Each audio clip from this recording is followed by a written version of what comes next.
Salam sehat dan bahagia, Gulo Klepo Official dengan bangga mempersembahkan cerita legenda Nusantara.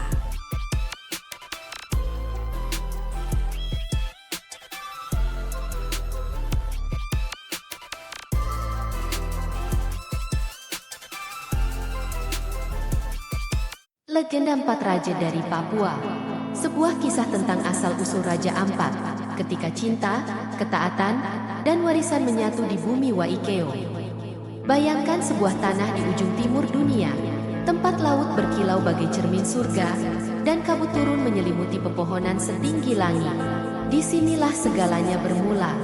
Dari sebuah sungai suci bernama Waikeo, lahir empat raja yang kelak akan menata gugusan pulau menjadi kerajaan penuh kedamaian. Namun sebelum kejayaan itu tiba, ada kisah tentang cinta, kesetiaan, dan pilihan yang mengubah nasib manusia serta bumi tempat mereka berpijak. Assalamualaikum warahmatullahi wabarakatuh. Salam hangat untuk para pendengar kisah legenda Nusantara. Semoga hari ini membawa kesehatan, kedamaian, dan keberkahan bagi kita semua. Sebelum kisah ini dimulai, jangan lupa untuk subscribe, like, dan share, agar legenda-legenda dari tanah Papua tetap hidup dan dikenang lintas generasi.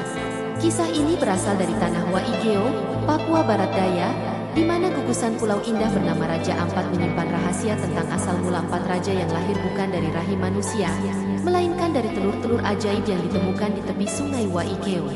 Dahulu kala di tanah Papua hiduplah sepasang suami istri bernama Alyap dan Beko Deni. Alyap adalah lelaki kuat dengan tubuh legam dan sorot mata tenang. Ia dikenal sabar dan rajin mencari kayu di hutan. Sementara Beko Deni, istrinya, lembut dan penyayang, pandai menenun kulit kayu menjadi kain dan mengolah sagu menjadi makanan hangat.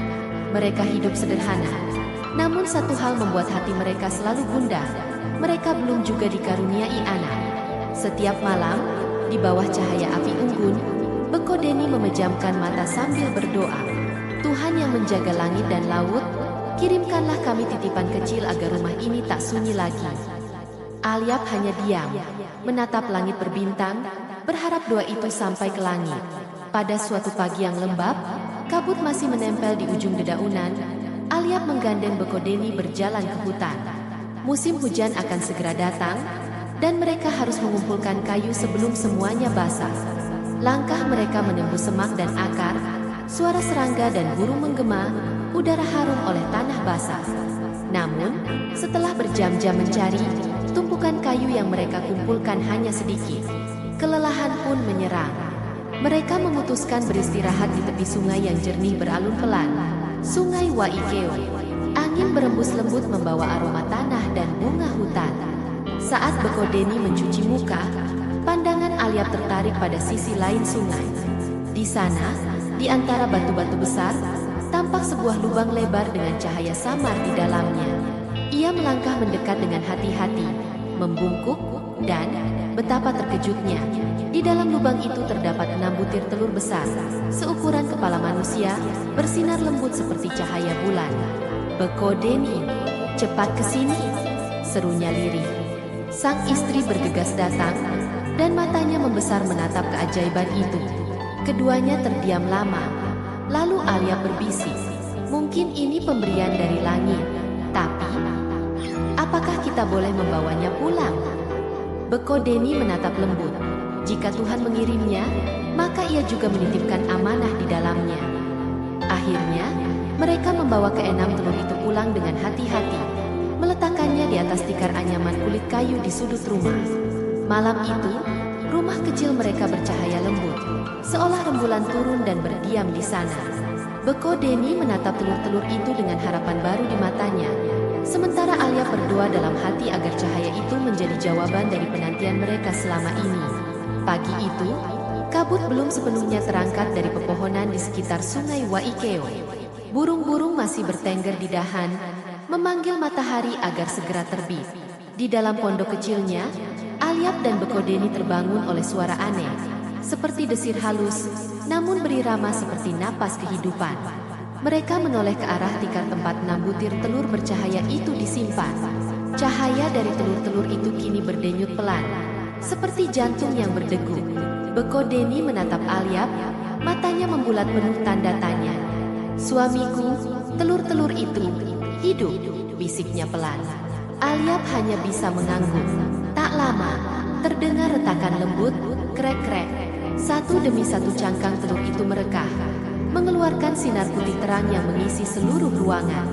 Ketika cahaya mereda, tampak 5 bayi mungil berkulit gelap dan rambut keriting halus terbaring di atas tikar. 4 laki-laki dan 1 perempuan dibalut kain putih bercahaya. Namun 1 telur tersisa tidak menetas, justru mengeras menjadi batu berwarna pucat seperti mutiara bulan. Beko Deni menangis, memeluk bayi-bayi itu dengan gemetar. Mereka manusia, Alyap. Tuhan telah mendengar doa kita. Alyap menunduk penuh syukur. Air matanya jatuh di atas tangan anak-anak itu. Kelima bayi itu tenang, seolah tahu bahwa rumah itu kini menjadi tempat mereka memulai takdir besar. Hari-hari berikutnya dipenuhi tawa dan doa. Alyap memberi nama pada anak-anaknya dengan makna yang diilhami oleh alam dan keyakinan. Wor, sang sulung, berarti kekuatan dan penjaga.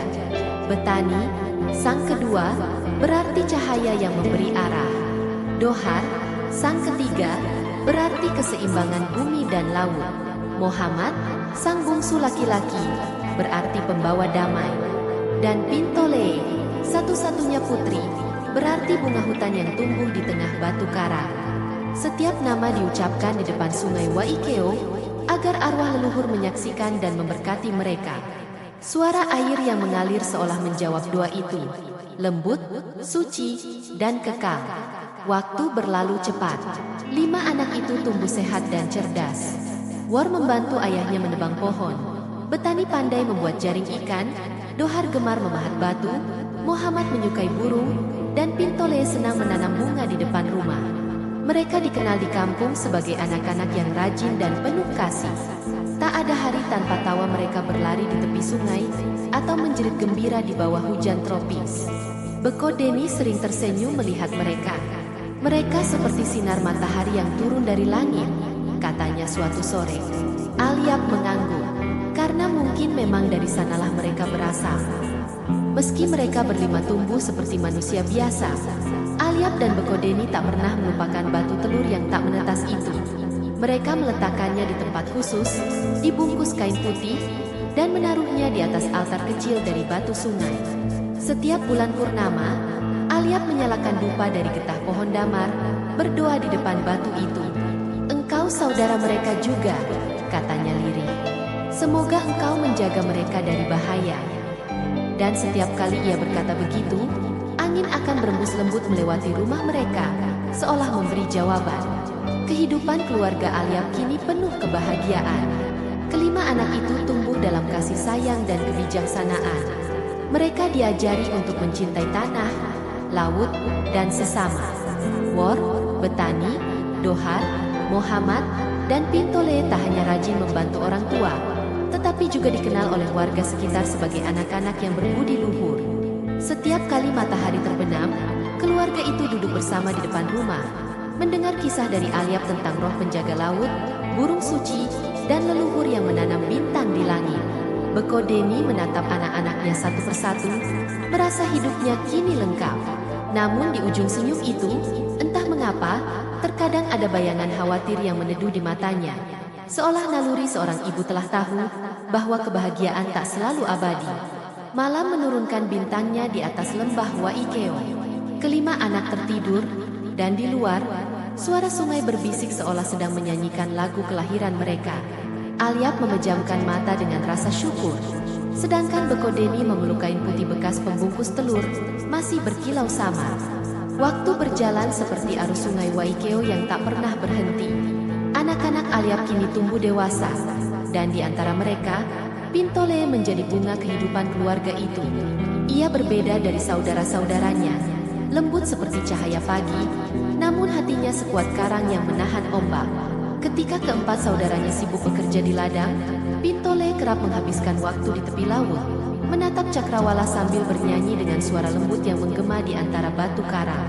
Suatu hari, saat ia tengah mengumpulkan bunga laut untuk membuat hiasan kepala, Pintole melihat seorang pemuda memancing di perahu kecil yang terombang-ambing pelan di atas ombak biru. Kulitnya legam, matanya tajam, dan senyumnya menenangkan, seperti laut itu sendiri. Pemuda itu seorang nelayan dari pulau seberang. Ia datang untuk berdagang ikan dan hasil laut. Pertemuan pertama mereka hanya sekejap, namun cukup bagi hati Pintole bergetar. Setiap kali bertemu, mereka berbicara singkat di tepi air, tentang laut, bintang, dan mimpi yang ingin mereka gapai. Cinta tumbuh diam-diam, seperti tunas muda di antara batu karang. Namun, kebahagiaan mereka tak lama tersembunyi. Wor, sang kakak sulung, suatu hari melihat Pintole berjalan menuju pantai membawa buah dan air kelapa, persembahan kecil untuk kekasihnya itu. Amarah membuncah di hatinya. Adikku, apakah kau tahu siapa dia? Ia bukan dari desa kita. Ia orang asing. Pintole menunduk, matanya berkaca-kaca. Tapi hatiku mengenalnya.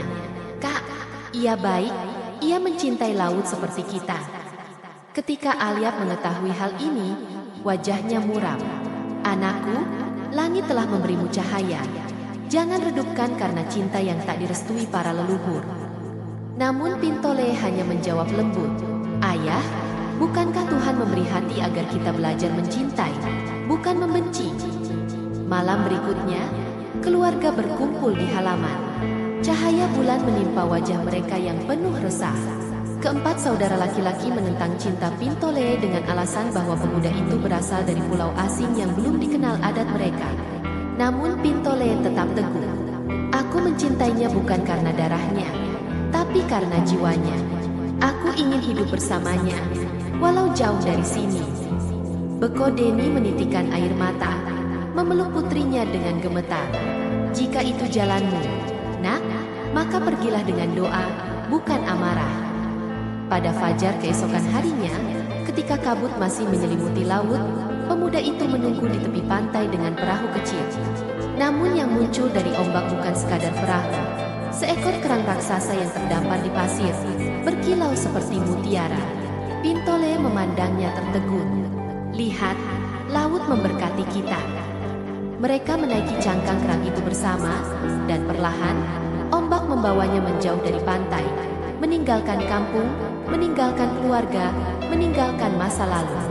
Alyap berdiri di kejauhan, menatap anak perempuannya menghilang dalam kabut laut. Pergilah, bunga lautku, bisiknya. Semoga angin membawa restu dan bukan penyesalan. Cangkang kerang itu berlayar lama, melewati arus dan badai hingga akhirnya berhenti di sebuah pulau indah, Pulau Numfor. Di sanalah Pintole dan kekasihnya membangun kehidupan baru, menanam pohon, membangun rumah, dan mengajarkan kedamaian kepada penduduk setempat. Konon, keturunan mereka menjadi penjaga pulau itu hingga kini, mewarisi cinta dan keberanian sang putri dari langit. Namun di hati Alyap dan Beko Deni, tersisa kerinduan yang tak pernah padam. Mereka tahu, cinta anaknya bukan kesalahan, hanya takdir yang berbeda arah. Alyap sering menatap cakrawala dari rumahnya di lembah, membayangkan putrinya tersenyum di pulau seberang. Dan setiap kali angin laut berhembus ke arah sungai Waikeo, Beko Deni tahu, itu adalah salam dari Pintole, anak perempuan yang hatinya tak pernah bisa dirantai oleh batas. Di rumah panggung sederhana di lembah Waikeo, Alyap duduk termenung di beranda, memandangi langit senja yang berwarna keemasan. Di pangkuannya, sebuah batu kecil berbentuk telur yang telah mengeras. Ia elus perlahan. Batu itu ia simpan sebagai pengingat bahwa kehidupan kadang bermula dari keajaiban yang tak bisa dijelaskan akal manusia. Kini, Alyap semakin renta. Rambutnya telah memutih, dan langkahnya mulai goyah. Namun dalam hatinya, ada satu tugas yang belum selesai, meninggalkan tanda kehidupan bagi keempat putranya. Suatu malam, ia memanggil Wor, Betani, Dohar, dan Muhammad untuk berkumpul di depan perapian. Api kecil menari, menerangi wajah mereka yang kini telah tumbuh menjadi pria dewasa dan gagah. Dengan suara serak dan tenang, Alyap berkata, "Anak-anakku, darah kalian bukan darah biasa. Kalian berasal dari langit, lahir dari rahmat Sang Pencipta. Aku hanyalah penjaga yang dititipkan tugas untuk merawat kalian sampai tiba waktunya." Beko Denny menunduk. Air matanya jatuh di tanah. Alyab melanjutkan. Waktu telah tiba untuk kalian menapaki jalan sendiri. Tapi ingatlah, apapun yang terjadi, kalian tetap satu darah, satu ibu, satu bumi, satu langit. Lalu Alyab berdiri dengan susah payah, mengambil 4 batu kecil yang ia ambil dari dasar sungai Waikeo. Masing-masing memancarkan warna cahaya yang berbeda. Merah, biru, hijau, dan kuning keemasan. Wahai Wor, Betani, Dohar, dan Muhammad, batu-batu ini adalah warisan bumi dan langit. Dimanapun kalian menanamnya, di sanalah kehidupan akan tumbuh. Setiap anak maju satu persatu, menerima batu itu dengan kedua tangan dan menyentuh kening mereka sebagai tanda hormat. Beberapa hari kemudian, Alyab mengajak keempat anaknya berjalan ke puncak bukit di tepi lembah Waikeo. Dari sana tampak 4 arah mata angin, dan di kejauhan, laut yang memantulkan cahaya mentari pagi. Ia menunjuk ke arah barat, utara, timur, dan selatan, lalu berkata dengan suara lembut tapi tegas, 4 arah ini adalah 4 jalan hidup kalian. 1 untuk Waigeo, 1 untuk Salawati, 1 untuk Misol, dan 1 untuk Batanta. Jagalah bumi, air, dan manusia di dalamnya. Itulah tugas kalian. Mereka saling berpelukan sebelum berpisah. Beko Denny menangis di dada Alyab, tahu bahwa perjalanan ini adalah perpisahan terakhir. Jagalah diri kalian, anak-anakku, ucap sang ibu pelan. Jika nanti angin laut berembus, itu aku yang memanggil kalian pulang.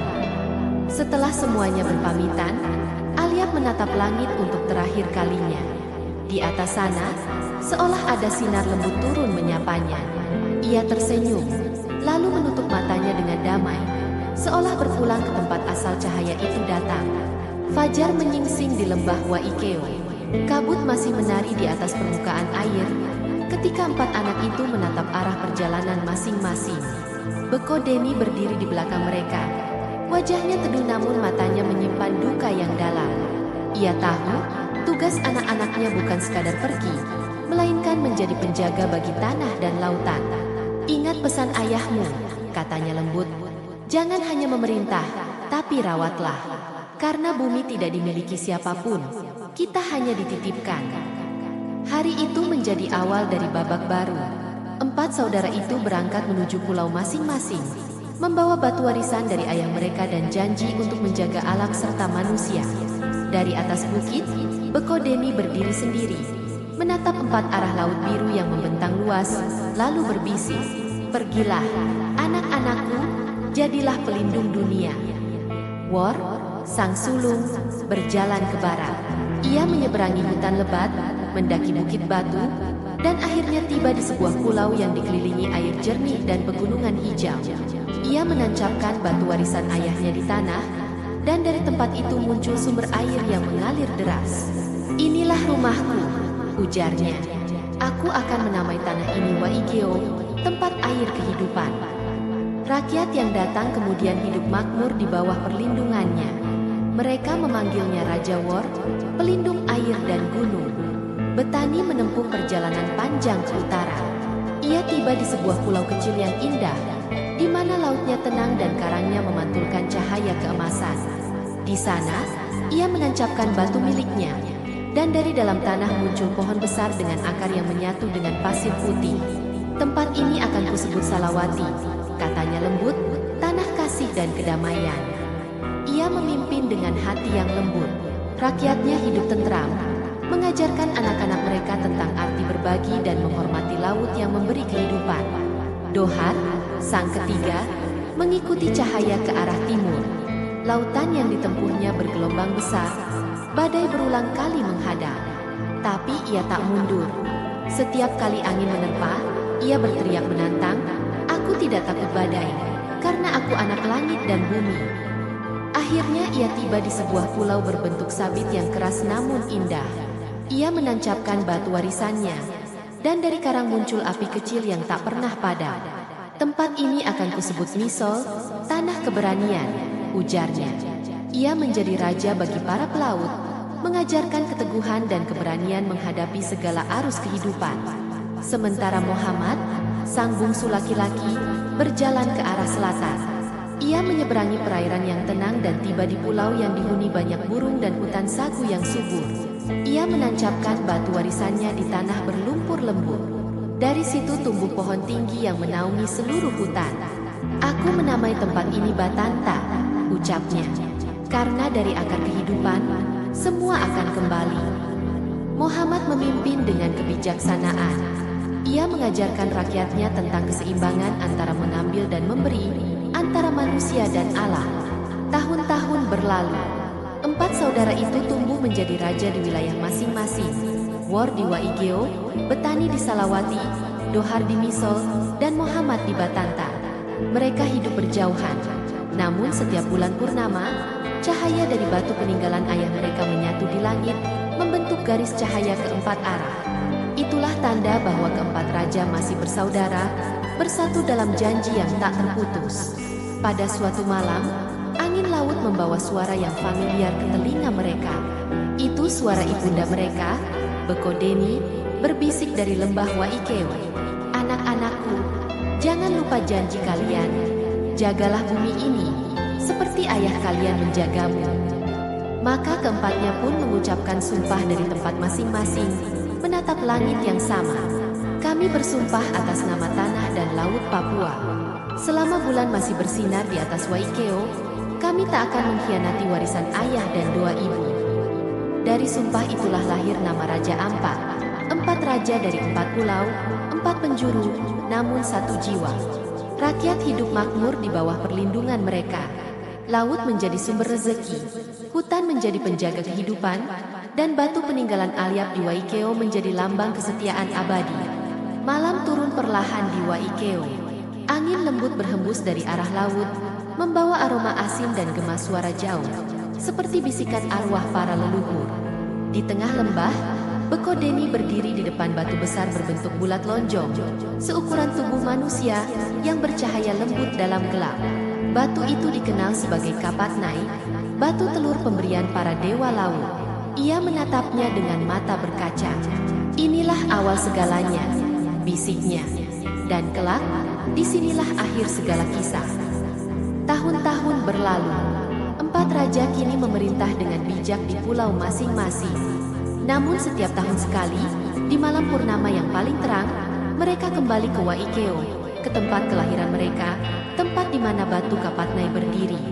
Mereka membawa persembahan, air dari Waikeo, bunga dari Salawati, api dari Misol, dan daun dari Batanta.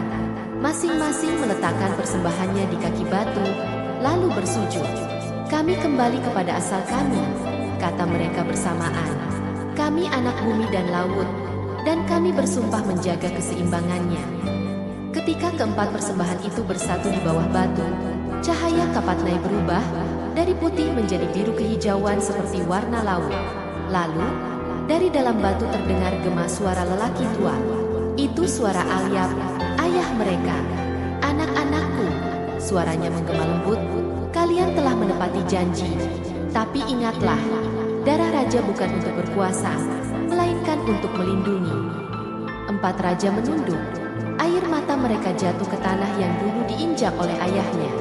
Setelah ritual itu, ke-4 raja kembali ke pulau masing-masing.